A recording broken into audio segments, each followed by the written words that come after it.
Are any officials here preparing to fight Democratic lawmakers in the streets? Absolutely not. So and thanks for the question. Some elected Democrats are so steamed about Doge. Congresswoman LaMonica McIver says we are at war. Ilhan Omar says we might actually see somebody get killed. And Chris Van Hollen says we have to fight this in the Congress. We have to fight this in the streets. So what now? And may I just point out, if you heard that type of violent, enticing rhetoric from our side of the aisle, from Republican leaders on Capitol Hill, I think there would be a lot more outrage in this room today. It's unacceptable, the comments that have been made by these Democrat leaders, and frankly, they don't even know what they're talking about.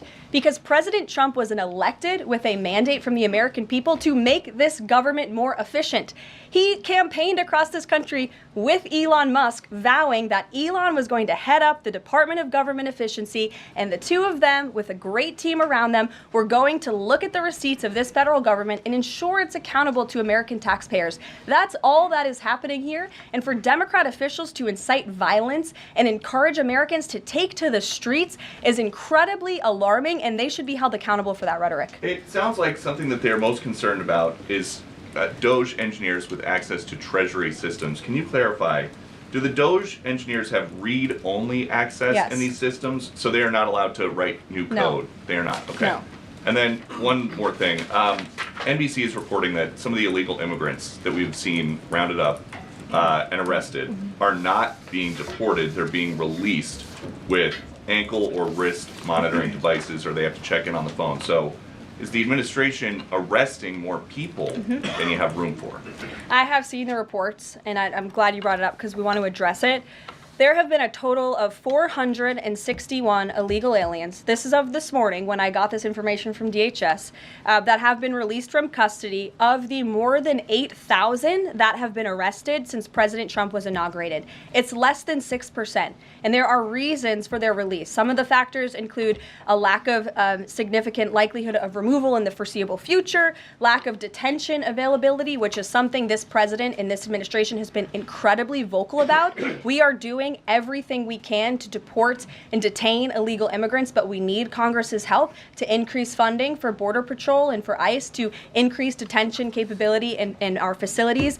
And then other serious medical conditions have also been the reasons for some of the release of these individuals. But none of them have final deportation orders. Many of them are probably contesting their immigration status. I'd refer you to DHS for more details, but I did get that information because I knew it would be a question, so thank you. Sure. Caroline? Yes. The president and you here again today have made clear, given the devastation, you think Palestinians have no choice but to leave Gaza and go elsewhere. But Palestinians say this is their home. They don't want to go. The president last night said he's willing to use the military if necessary. Is the U.S. prepared to remove Palestinians from Gaza by force? The president is prepared to rebuild Gaza for Palestinians and all people in the region, peace-loving people who want real economic development and opportunity in the region. This is a region that has been controlled by Iranian-backed terrorists, Hamas, who have brutalized not just Israelis but Palestinians too. It is because of Hamas that you see those images on that screen, that Gaza has become a demolition site because Hamas launched that brutal attack on Israel on October the 7th. And so again, I would stress, President Trump wants to ensure that this can be a place where all people can live in peace. He is a peacemaker in chief. He made that very clear in his first term. And as for how that will be accomplished, the president and his team are talking with our allies in the region to consider next steps. But should the American people be prepared to see U.S. military on the ground fighting a ground war against Hamas? Again, the president has not committed to U.S. troops in the region. But it is an option. I have said that the president has not committed to that yet. Sure.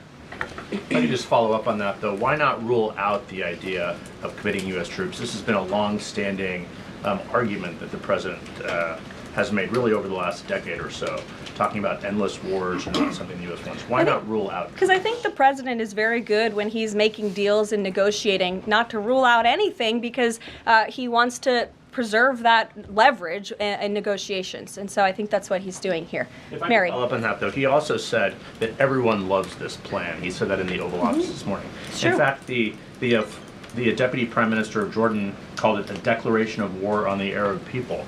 So how does he square the fact that even some Republicans on the Hill are objecting to this or questioning this. How does he square the fact saying everyone loves this Well, plan? King Abdullah of Jordan will be here next week, so I can provide you more context on the conversations he will have directly with the President of the United States after that meeting. And I would just point out that there's been a lot of leaders and officials all around the world who have doubted, I suppose, the deal-making ability of President Trump.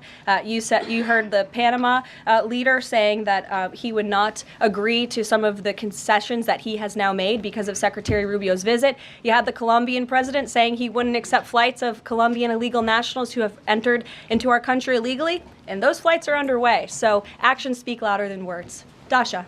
Karoline, you said the president has been working on this idea for a while behind the scenes now. Is there a written plan based on the president's proposal for Gaza? And if so, when was it drafted and who had a hand in that? The plan was written in the president's remarks last night as he revealed it to the world and to the American people, and his team are continuing to be engaged on this effort. I saw the National Security Advisor this morning. He has a very busy day of calls, and they will, again, continue to engage with our partners. That includes Steve Witkoff as well. Mary. Two questions for you on the news of the day. So, how is today's executive order going to impact the 2028 Summer Olympics in Los Angeles? For example, would a man who thinks that he's a transgender woman be allowed to compete as a female on U.S. soil? It's a very good question, and the president has actually mentioned this, that he does expect the Olympic Committee and the NCAA to no longer allow men to compete in women's sports. And I think the president, with the signing of his pen, starts a very public pressure campaign on these organizations to do the right thing for women and for girls across the country. Again, this is an incredibly popular position. There have been many notable female athletes who have had the courage to speak out against some very powerful institutions in this country. They deserve to have a voice and a say. The president is bringing their voice to the highest level at the White House this afternoon, and he expects these organizations to comply with this federal executive order that he'll be signing today. Thank you. And one more. On media coverage of this executive order and the topic in general, what's the White House's view of framing that calls men transgender females or similar rhetoric coming from organizations like the ACLU and GLAAD?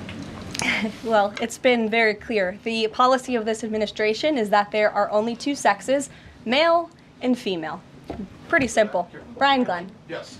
USAID has gotten a lot of attention the last couple of days with some of these bizarre things that we've been, taxpayers have been funding. Now it looks like there are a couple media outlets that have been dragged into this conversation as far as USAID funding as well. Does the president have any comment on that? So upon coming out here to the briefing room, I was made aware of the funding from USAID to media outlets, including Politico, who I know has a seat in this room. And I can confirm that the more than $8 million taxpayer dollars that have gone to essentially subsidizing subscriptions to Politico on the American taxpayers' dime will no longer be happening. The DOJ team is working on canceling those payments now.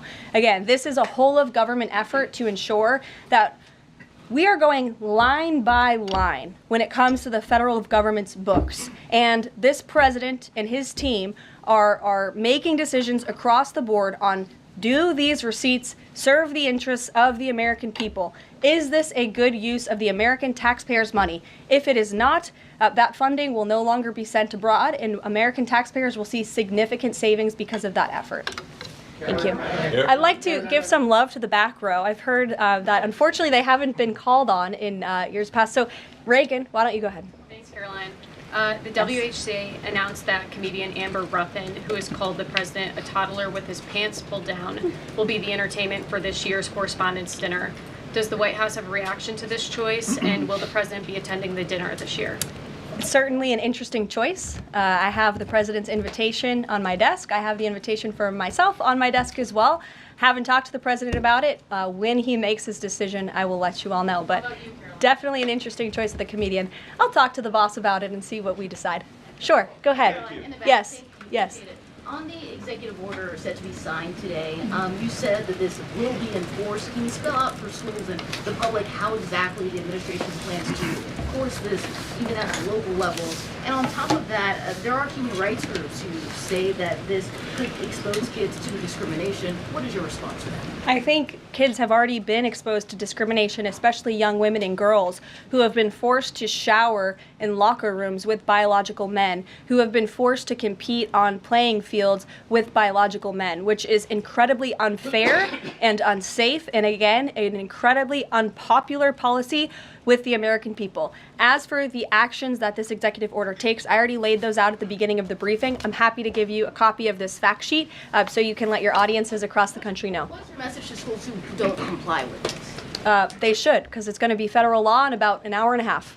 So your colleague to your right, to my Thanks, left. Caroline. Yes. Taylor with Spectrum News. You talked a bit about Doge. Elon Musk is currently a, quote, special government employee who also owns companies that have billions of dollars in federal contracts. You said earlier this week that he has abided by all applicable federal laws, but what steps is the Trump administration taking to address that conflict of interest? The president was already asked and answered this question this week, and he said if Elon Musk comes across a conflict of interest with the contracts and the funding that Doge is overseeing, then Elon will excuse himself from those contracts. And he has, again, abided by all applicable laws.